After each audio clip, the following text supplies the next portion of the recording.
गुरुजी राधे राधे। कोटि कोटि प्रणाम इस दासी को। गुरुजी जैसे रात में सकती हूँ, सुबह नहीं मिलता है तो फूल माला रात को, हाँ लेके चढ़ा सकती हूँ मतलब दिन भगवान को नहीं मिलता आपको, रात को मिलता फूल माला? जैसे सुबह नहीं, जैसे सुबह चढ़ाना है तो रात के चढ़ा सकती हूँ लेके। रात को तो उतारते हैं। अच्छा, खरीद के जैसे रख लूँ तो दिन में चढ़ाओ ना। अच्छा, जैसे रात को क्यों बासी चढ़ाना जैसे है? बासी चढ़ाने के लिए पूछ रहे हैं, बासी जैसे ना हो इसीलिए। दिन में क्यों दिन में चढ़ाने से क्या दिक्कत है? नहीं कुछ नहीं है गुरुजी, सही है दिन के भी। दिन में चढ़ाओ, रात को पुष्प उतार के भगवान का शयन होता है। अच्छा अच्छा ठीक है गुरुजी, राधे राधे। राधे राधे महाराज जी। हाँ राधे राधे महाराज जी। जी महाराज जी, हमारा प्रश्न कुछ ऐसा है कि हमारे भांजे देखो हैं और एक लड़की के साथ में काफ़ी दिन से रह रहे हैं। भांजा? भांजा। और अब कहते हैं शादी नहीं करेंगे उससे। उस लड़की के साथ रहे, अब शादी नहीं करना? हाँ अब क्यों? आप ही पूछ लीजिए सर। बात कराओ भांजे से। राधे राधे महाराज। राधे राधे।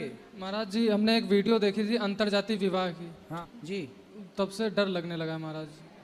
तो आप जिस लड़की से, आप उस लड़की के साथ कब से हैं? 2-3 साल हो गया। तो 2-3 साल में आपने उससे शादी ब्याह करने का बोला था पहले? नहीं, थोड़ा वादा किया था पहले।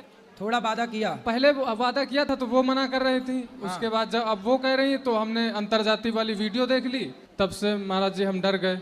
ठीक है, अंतरजातीय विवाह नहीं करना चाहिए, बात सही है जी महाराज जी की उसमें बताते हैं कि पितर और आपके माँ बाप नरक लोग चले जाएंगे। बिल्कुल सही है, जो संतान होगी वो वर्ण शंकरी हो जाएगी। जी महाराज जी। तो आप क्या चाहते हैं कि विवाह ना करें? महाराज जी, हम अपने जो है पितरों को और माँ बाप को नरक नहीं भेज। और ये क्या चाहते हैं आपके मामा? लेकिन जिस लड़की के साथ तुम पूरी तरीके से पति पत्नी के रूप में रहे, थोड़ा माइक पास में लो। पति पत्नी को रूप में आप रहे हो 2-3 साल, अब वो लड़की कहाँ जाएगी? बात सही है। वो लड़की कहाँ जाएगी? वो हमारी कोई नहीं है, वो बहुत दूर की लड़की, हमारे यहाँ से 300 किलोमीटर दूर की है। ठीक है, लेकिन वो लड़की कहाँ जाएगी जो हमारी पुत्री के समान है? उसको वो क्या करेगी अब? भाई ये बताओ, उस लड़की को शादी के पहले किसी आदमी के साथ पत्नी की तरह क्यों रहना है? पहले तो ये सवाल, वो रही क्यों? ये आदमी, ये पुरुष किसी महिला के साथ शादी के पहले क्यों रहे पति पत्नी की तरह? इन्होंने वादा किया था कि हम शादी करेंगे। इन्होंने वादा किया था? हाँ। बात कराओ। महाराज जी, वादा हमने नहीं किया था, हमने पहले कहा था शादी के लिए, उसके बाद इन्होंने मना कर दिया था। अब ये कह रही हैं। कराओ। राधे राधे गुरुजी। क्या नाम है आपका? सपना। सपना। तो शादी किससे करनी है? जी मेरी इनसे बात हुई थी तो इन्होंने कहा था कि मैं आपसे शादी करूंगा, मैं आपको कभी नहीं छोड़ूंगा। और जब से 1-2 महीने हो गए, उन्होंने वो वीडियो वाली क्लिप देखी है, तब से उन्होंने मना कर दिया कि मैं नहीं करूंगा। ठीक है, तो आपको पहले शादी के पहले आदमी के साथ क्यों रहना है ये बताओ। शादी तो हुई नहीं आपकी, और किसी भी पुरुष के साथ आप पत्नी की तरह रहने लग गई, इसमें आपकी गलती है या नहीं? सारी लड़कियों को आपकी तरह ही करना चाहिए क्या? इन्होंने वादा किया था। अरे वादा तो आदमी खूब करता है, तो वादा करके निभाया किसने? है ना? तो कोई आपसे वादा, कल को कोई दूसरा लड़का, सुनो, कल को कोई दूसरा लड़का आपसे वादा कर ले कि हम शादी कर लेंगे, तो तुम उसकी पत्नी की तरह रहने लग जाओगी? नहीं महाराज जी, इनके मम्मी पापा, इनका पूरा परिवार राजी हो गया था शादी के लिए। 5-6 महीने का समय दिया गया था, और मम्मी पापा अभी परेशान है शादी करने के लिए, अब ये मना कर रहे हैं। तब मैंने हाँ किया था। दोनों के माँ बाप की राजी मर्जी थी जी। तो अब देख लो भाई, जैसे सबकी सहमति बने वैसा काम कर लो। पर आपने जो किया वो गलत है। शादी के पहले किसी, देखो ये लड़की से, हर लड़की को सीख लेना चाहिए कि शादी के पहले किसी भी पुरुष से शारीरिक संबंध ना बनाओ। अपने शरीर, इसलिए कहते हैं पहले ब्रह्मचर्य आश्रम है फिर गृहस्थ है। अपने शरीर पर कंट्रोल, विवाह कर लेती तब ना तुम पत्नी की तरह रहती। पहले पत्नी की तरह रह लो, फिर शादी बाद में कर लेंगे, है ना? यही सोचा था आपने, पहले शादी कर लेती फिर रहती पत्नी की तरह। इन्होंने मुझे कुछ समय दिया था महाराज जी, तो उतने समय तक अपने आप को संभाल के रखती, उतने समय तक संभाल लेती अपने आप को, और ये भी संभाल लेते अपने आप को। अब क्या समाधान है बताओ? महाराज जी, हम अपने माँ बाप को नरक नहीं भेज सकते, ना अपने पितरों को। तो फिर आपने इस लड़की की जिंदगी खराब क्यों कर दी? नहीं महाराज जी, हमने खराब नहीं की है? हमने कोई खराब नहीं की। तो आप इसके साथ रिलेशन में नहीं रहे कि रहे? रहे भी नहीं रहे भी, दोनों बातें हैं महाराज जी। तो आपने तो, अब अपने माँ बाप की चिंता है तो आपको उस लड़की के बारे में पहले विचार करना था कि आप किसी लड़की की जिंदगी खराब ना करो। जी महाराज जी, गलती तो है हमारी। तो गलती है तो अब उसे ठीक किया जाए गलती को, ठीक है? जी। किसी भी लड़की के साथ कोई मजाक थोड़ी है कि आप उसके साथ मजाक कर रहे हैं उसके शारीरिक संबंध बना के। जी। अब उस लड़की को यूं ना परेशान करो, उसका जीवन कहाँ महाराज जी। जाएगा, अब कौन ब्याह करेगा उससे? महाराज जी अब आप ये आदेश करिए कि इनको शादी करना है कि नहीं करना है। बस आपके आदेश का इंतजार है। कई दिन से बहुत मुश्किल से लखनऊ से लाया हूँ इनको कि लखनऊ? महाराज जी कहेंगे तो हम शादी कर लेंगे, नहीं कहेंगे तो भी नहीं करेंगे, ये इन्होंने कहा है। आपकी जाति क्या है? गरड़िया पाल। गडरिया। और इनकी जाति क्या है? से बात कराओ, क्या जाति है आपकी? मेरी जाति गोंड है महाराज जी। गौंड जाति। जी। देखो आप, अब ये जनता जनार्दन निर्णय करेगी, बताओ क्या करना चाहिए इस लड़के को और इस लड़की को। आप देखो, सारी जनता और समाज का कहना है कि यदि आप इसके साथ शारीरिक संबंध ना बनाए होते तब तो शादी आप ना करते, पर जब आपने उसको पत्नी की तरफ बना लिया तो सवाल खड़ा ये होगा कि आप विवाह नहीं करोगे तो अब उस लड़की से विवाह कौन करेगा। इसलिए आपको विवाह करना ही चाहिए, यही धर्म है। आपको अब इसके साथ विवाह करना चाहिए, यही धर्म है अब आपके लिए, ठीक है। और भगवान के आगे प्रार्थना करो कि प्रभु हमारी जो संतान होगी उससे आप स्वीकार करिए जलदान जो भी है। अब करने के पहले ना कोई लड़की किसी पुरुष से कोई संबंध बनाए, ना पुरुष किसी लड़की से संबंध बनाए। शादी ब्याह पहले कर लो, फिर पति पत्नी की तरह रहो रिश्ते में। शादी के पहले रिश्ते में रहने की ज़रूरत नहीं है, वरना ठीक नहीं होता ना बेटा। लेकिन अब आपको इससे विवाह कर लेना यही धर्म है। बताओ क्या करोगे? जैसा आपका आदेश हो महाराज जी, बस हमारे माँ बाप और पितर नरक न जाएं, बस ये ना, कृपा कर दीजिए। आप उनके नाम से भागवत जी का पाठ कराना, उनको भागवत जी सुनवाना, वो कभी नरक नहीं जाएंगे। भागवत सुनने वाला सदगति को प्राप्त करता, निश्चिंत रहिए। राधे ठीक राधे। है, तो करोगे ना शादी? जी महाराज। अब इसे धोखा तो नहीं दोगे नहीं। और इसे छोड़ोगे तो नहीं? नहीं। अब इसका सदा साथ निभाना, जी महाराज। ठीक है? जी महाराज। पक्का वादा? पक्का वादा। बिल्कुल, खुश रहो। राधे राधे महाराज। जय श्रीमन नारायण गुरुदेव, आपकी श्री चरणों में मेरी दासी की कोटि कोटि प्रणाम स्वीकार कीजिए। जी। मैं जिला चेवासा झारखंड से आई हूँ। मेरा नाम है सुखमती हेम्ब्रम, मैं आदिवासी महिला हूँ गुरुदेव। मैं आपकी कथा सुन रही हूँ, अभी 6 साल से जुड़ी हूँ आपकी कथा से। मुझे सत्संग पता नहीं था और गुरु क्या होता है ये भी नहीं पता था, और गुरु मिला है, सब कुछ अच्छा ही हो रहा है, सब कुछ अच्छा ही हो रहा है अभी तक में। और मेरा पतिदेव पहले नहीं सुनता था, तो जब हम सुनते थे कथा तो वो गुस्सा हो जाता था, वो कानों में रुई लगा लेता था, फिर सो जाता था। मेरा कथा एकदम, आपका कथा एकदम नहीं सुनता था। फिर भगवान ने ऐसा कृपा किया कि अब कथा भी सुनने लगा। अब वृंदावन भी आए हैं मेरे साथ, हम लोग साथ में आए हैं सपरिवार, और एक बच्ची को मैं गोद भी ली हूँ। तो हमारे समाज में गुरुदेव कि हमारे समाज में जो आदिवासी समाज है तो हमारे रहन सहन रीति रिवाज बहुत ही अलग है।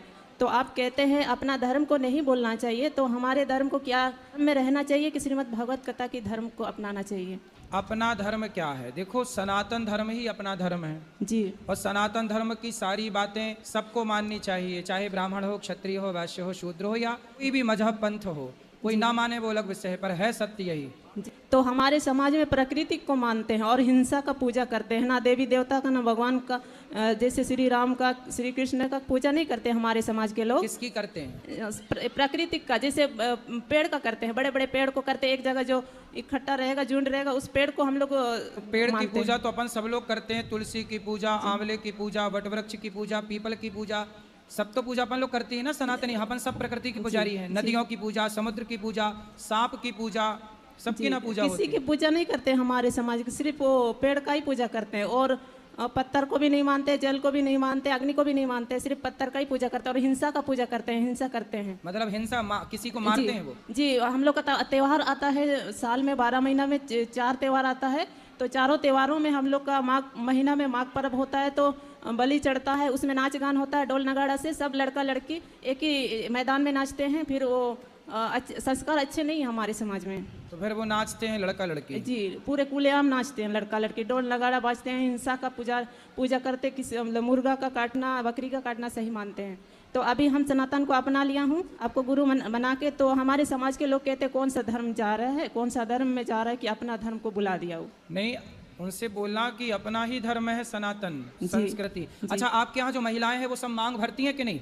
जी, भरती है। चूड़ी पहनती हैं? जी हाँ, तो वो सब सनातनी ही तो हैं। जी, और गाय को माता भी मानते हैं, गोबर से हम लोग आंगन को लिपते भी हैं। हाँ, तो फिर हम सब एक ही हैं, बस ज्ञान के अभाव के कारण, ज्ञान ना होने के कारण हम लोग रास्ता भटक गए। जी, अब मैं वृंदावन दूसरी बार आई हूँ और कभी यही सोचे नहीं थे कि मैं कभी आऊंगी वृंदावन। आप अपने समाज के लोगों को भी लाना, उनसे बात करेंगे। जी, और पहले तो कहते हैं ना अहिंसा ही परमो धर्म, अहिंसा ही बड़ा धर्म है। तो मैं इस चीज़ को मानती हूँ। और पहले हम लोग के समाज में हम लोग बचपन से बच्चे को अपने बच्चे को छोटे छोटे बच्चे को जब खाना बनाते हैं तो चिकन मटन अंडा सब ये सब बनता है हमारे परिवार में, हमारे समाज में। शादी हुआ, किसी का बच्चे जन्म हो गया, किसी का मृत्यु हो गया, उस तक में भी हम लोग का समाज में चिकन मटन सब बनता है। तो बनता है तो छोटा बच्चा को भी खिलाते हैं, तो ऐसे ऐसे करके सब बच्चे खाते हैं। तो अभी भी चलता है गाँव में। तो हम ही ऐसे आपकी कथा सुन के अभी हमारे घर में नहीं बनता है और हम लोग खाने भी छोड़ दिए हैं अभी। और जी, और चिकन मटन घर में भी नहीं बनता और हम लोग नहीं खाते। अभी आपकी कथा 6 साल से सुन रही हूँ, जुड़ी हूँ। तो अभी मेरा बड़ा लड़का अगर कोई शादी ब्याह के टाइम आएगा तो हम किस तरह से उसका मनाएंगे? शादी ब्याह जो एक सही रीति रिवाज है, मंडप गाड़ना, हल्दी तेल चढ़ाना, ये सब होता है विधिवत। पंडित जी को बुला के शादी ब्याह करवा लेना, पूरा विधि विधान से पंडित जी करा देंगे आचार्य जी। जी जी। और गुरु जी, मेरा बड़ा लड़का 10 में पढ़ रहा है और ज़्यादा उसका मन भटक रहा है, अभी मोबाइल ज़्यादा देखता है। राधे राधे गुरु जी। राधे राधे। क्या नाम है आपका? सुरेश। सुरेश जी दिनेश महेश सुरेश। सुरेश आप ही हैं? जी मैं। तो ये बताओ कि कौन सी लड़की में मन जाता है? कितनी उम्र है आपकी? 16 साल हो रहा है। 16 साल। जी। तो किस में मन जाता है आपका, बताओ? ज़्यादा गुरुदेव गेम में ज़्यादा जाता है उसका मन। में मन लगता है आपका? जी। तो मोबाइल चलाना सही है? पढ़ाई कर लो बेटा। सुनो, मन को ना मोबाइल पे लगाना, ना किसी लड़की पे लगाना, केवल पढ़ाई पे। यदि पढ़ लोगे तो आप बहुत योग्य बनोगे, सफल बनोगे, सब लोग आपकी तरह बनना चाहेंगे यदि आप सफल हो गए तो। इसलिए अपने समय को सदुपयोग करो, समय का। मोबाइल चलाने वाले, मोबाइल तो बाद में चलाना ही है आपको, आपका खुद का मोबाइल होगा जब आप बड़े हो जाओगे तो चलाना खूब सारा, पर अभी तो पढ़ लो बेटा। यहाँ वहाँ मन ना लगाओ, सिर्फ पढ़ाई। गुरुदेव मैं 2 लाइन भजन गाना चाहती हूँ। गाओ। सारे तीर्थ धाम आपके चरणों में, हे गुरुदेव प्रणाम आपके चरणों में, चरणों में। सारे तीर्थ धाम आपके चरणों में, हे गुरुदेव प्रणाम आपके चरणों में। हृदय में माँ गौरी लक्ष्मी कंठ शारदा माता है, जो भी मुख से वचन लियो वो वचन सिद्ध हो जाता है, वचन सिद्ध हो जाता है। हे गुरु ब्रह्मा, हे गुरु विष्णु, हे शंकर भगवान आपके चरणों में, हे गुरुदेव प्रणाम आपके चरणों में। सुंदर। राधे राधे गुरुदेव।